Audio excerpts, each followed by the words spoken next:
Alright, we're gonna make another square baler video because I know how much everybody loves me talking about my square baler. I'd like to get a new cap for it, but that's not really the pressing deal. For the most part, everything on the bottom side seems to be working good. Getting her all cleaned out. But I really, it's just kind of a question for my square baler, guys. I've got all this cleaned out. So like these hoses, some of these are broken and shit, and you can see where they run splices in here before. But I think these hoses are getting old enough and brittle enough, because I had one like crack on me just from doing this. This one goes down there in that corner and it came apart, so that's gonna be fun to get out of. I didn't know. I mean, surely they sell these things in a pack. I'll have to look on there. I wonder if it's not better just to replace the whole unit, or to try to keep patching these old lines together. I had gotten some of these patches, but I don't think they were the right size. I think they were. Surely there's not different sizes. I couldn't get them to go on. So. And that hose just looks like it's too big to even go in there at all. Here's my number 5 knotter, my problem child. Number 5 knotter for missing knots, and like number 2 and 1 for hanging bill hooks. Like number 2 is horrible about hanging bill hooks, so, but we've got a brand new spring on it. Like they replaced that, so I don't know. Here, let me pause this and I'll show you something else. Alright, so I pulled the number 3 up, and this is the slack in my, like these things are worn out, these are worn out, and I think that's maybe why it was over camming. I don't know. But that kind of gives you, whereas this one's got a little slop, but there also may be some slop back in there. With some of these, I mean, some of these just have a lot of slop in them. Really, I think if we had the time, and that's the big thing, time, because I was in a hurry. Should have just rebuilt this entire assembly. Just taken it out, gone through it, and rebuilt it. But you know that. So here's another one that's broken, and it's broke up here. That's one thing I was wondering, if it wouldn't be just better, which that doesn't look like that's real fun to take apart. It's just to take those, and if they didn't just sell a whole assembly, but might be better just to put the little patches on them. Then I had one down. Well, that one's hanging there. I had one somewhere that was just hanging off the bottom. And here's something I noticed. So right here, I think maybe they did that so you can tighten up the back side, because I think there's a nut. Yeah, there's a nut here. But on all these others, they're just flat. They're flat ends on it. And this one, maybe you could get a wrench on that. I don't know why they did that, but yeah, if you guys, any of you big square baler guys, have any suggestions for where to spend some time on this thing, I'm all ears, because it definitely needs some love, and it's going to be going to the field June, probably June. We might get something in May, but more than likely I'll start off with my stuff in June. So, unless I just get a neighbor who wants something. But that's really kind of my big question, is whether those were worth just replacing the whole thing, or just cutting these out and just doing individual little lines. So I want this thing where it's actually oil and everything. But this one's gotten out of time again. It's sitting way back over there. That's kind of an issue we were having. But anyways, well, I'm gonna put this back down before I get to the bottom. So I put that on my other square baler I had, and that I really like having a rear view camera for these things. Not a fan of the rear steering axle, and I think mine just loses pressure because it just seems like it's always a pain in the ass. I've got to take this roller out. You can see it's all wonked to one side, but I have those parts.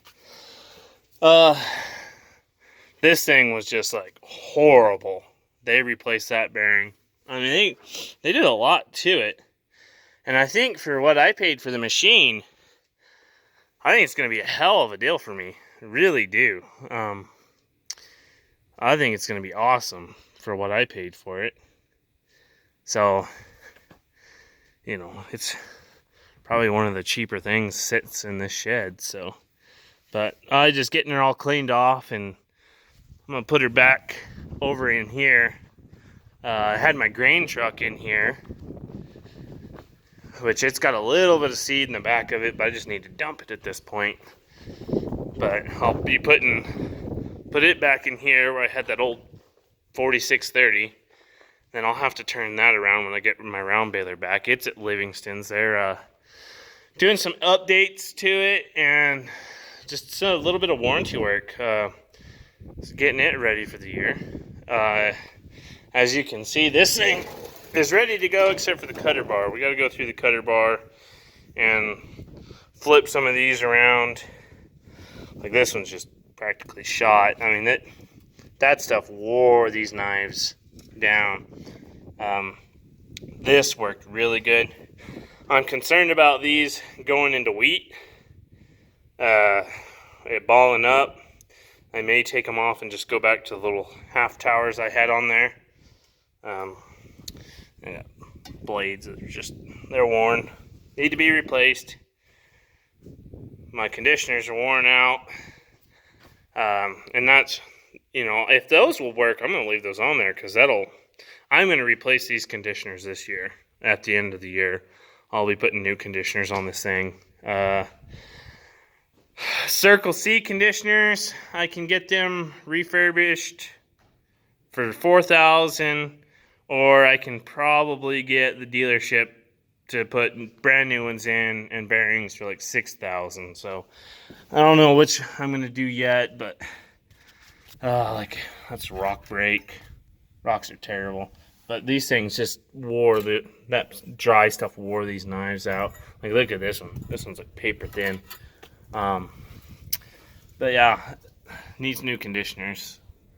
This thing cuts a lot of hay, and the sad thing is these things were worn out when I bought this thing. So the guy who had it before me must have been cutting in a lot of sand, and I actually know probably that's where it was going. I think he was cutting in a lot of sand, and he didn't have these at all on, and so it feeds here to the short side. You have all this space that feeds right there, and in wheatledge and stuff you get a lot of sand in there. It just eats them up. Those brakes right there are when I ran a gearbox through here and just trashed it.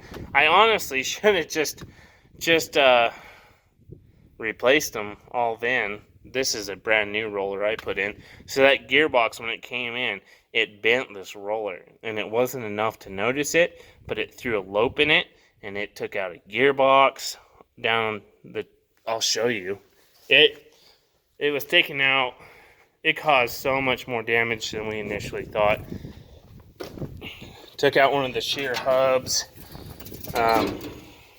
It was blowing these things out like crazy, and you'll notice this one's welded and it's got a drive pin in there.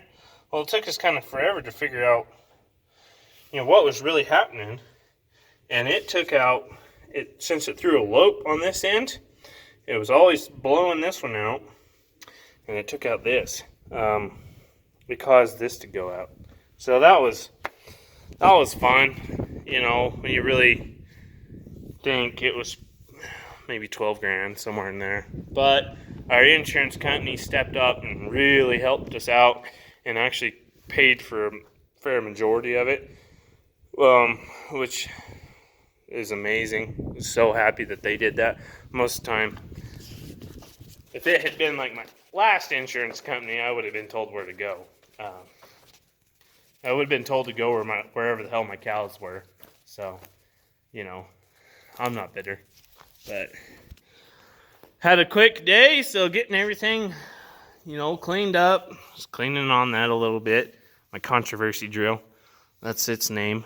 And just at some point I need to go get my round baler if they've even started on it. But yeah, we'll get this bundled up so it can just go back to snowing, and yeah, it'll be good. It'll be good. Just to show you before I feed it, this is one of those Milo bales. There's something else, that's for sure.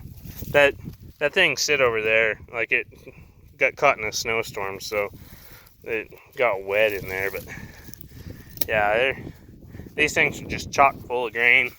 I mean, that's just tons of grain in these things.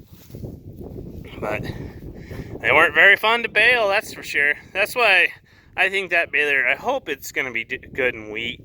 And I hope it can handle hay grazer, because I've got a lot of hay grazer to bale with it. But if it does great in wheat, then it'll pay for itself, and I'll be happy. But we'll see. We'll see what happens. But I'll leave you with that one, and we'll catch you on the next one.